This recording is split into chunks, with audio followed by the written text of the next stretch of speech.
Hey guys, here we've got, this is a Holley, I believe it's a 1904 one-barrel carburetor for a Ford. But I'm going to put this on a 63 Plymouth Valiant. There's already one other video out there of a guy who put one of these on a Slant 6. It was a different style, but this carburetor is rated up to, it claims a 225, which mine's a 170 that's punched out 140 over, so this should be plenty for what I need. I know everyone's going 2-barrel. I'm eventually going to go fuel injection, so I just need something in the interim, and I've got to get the car rolling.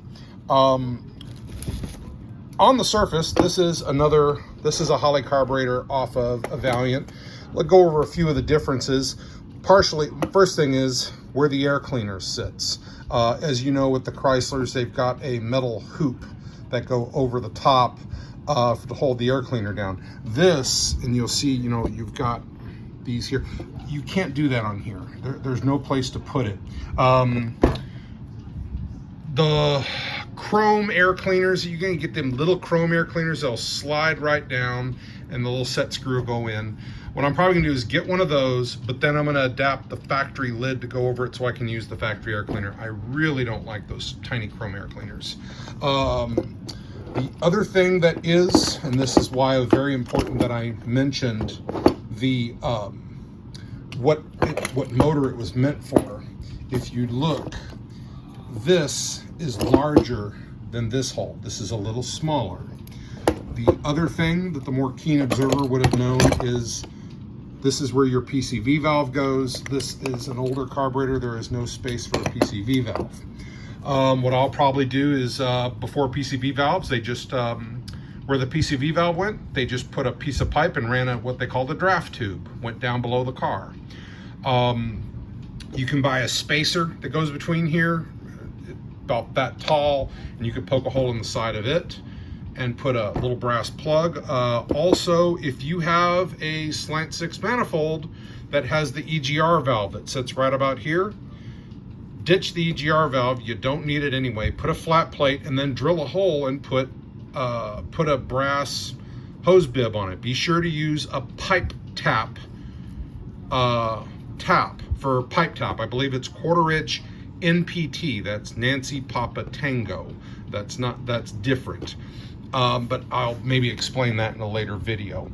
Otherwise, the other big difference you're going to notice is which, matter of fact, here's another one here. This is where all your cable linkage hooks up to. This one had this carburetor. This is a 63 and prior carburetor. It had a piece of metal right here for the linkage. I have linkage. I've already pulled it off, as you can see. What I did is it's welded on the center. I just very carefully with a Dremel cut the welds loose and popped it off. Because the Ford carburetor is right here. It pulls up on this right here.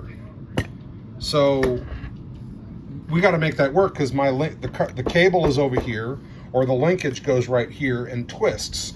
So I had to make an adapter.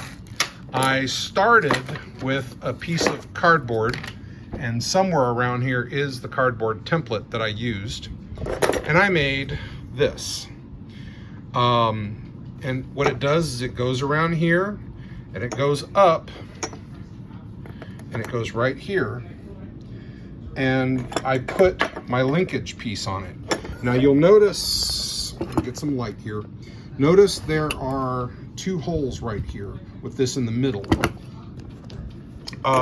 This center, so what I did is I drilled the hole out a little bit, made it 3/16. These are nubs that poke through these holes, and what I did is on the back I drilled 2 1/8 inch holes, and I got to clean this up some more. I understand this is looking a little ugly. The 1/8 inch holes here to hold this in place. Don't mind these 2 holes. This hole obviously is for your throttle cable. Might need to make another one if you're going to do this for a cable. You might need to make something else to run your spring to your linkage. Don't mind these 2 holes. This was a trial and error thing. On this carburetor, there is 1 hole that it comes with, and that lines up just like so. Now, I was trying to see what these holes were for. I was trying to see if I could maybe get a bolt to just set on top of here or sandwich a washer in there, just so I could maybe pinch it down, but I couldn't. So I just technically voided the warranty on this carburetor, but I drilled a hole right here. This is going to go on. I've got some, these are number 1032 or number 1024, whatever you like. This is number 1032 Allen heads. These are 1 inch. They're too long, but I always buy them longer and cut them down. Hence what this was here. I cut it down, and then I got a tap and die to clean up the threads, and then I just put it down with a nylon insert lock nut. What I'm gonna do is run the bolts here, bolt this down on the side of the carburetor here, and hopefully this will work. I'm a little concerned about clearance. I mean, my little tile coaster here is approximately what it is on my Valiant, and I think it will work just fine.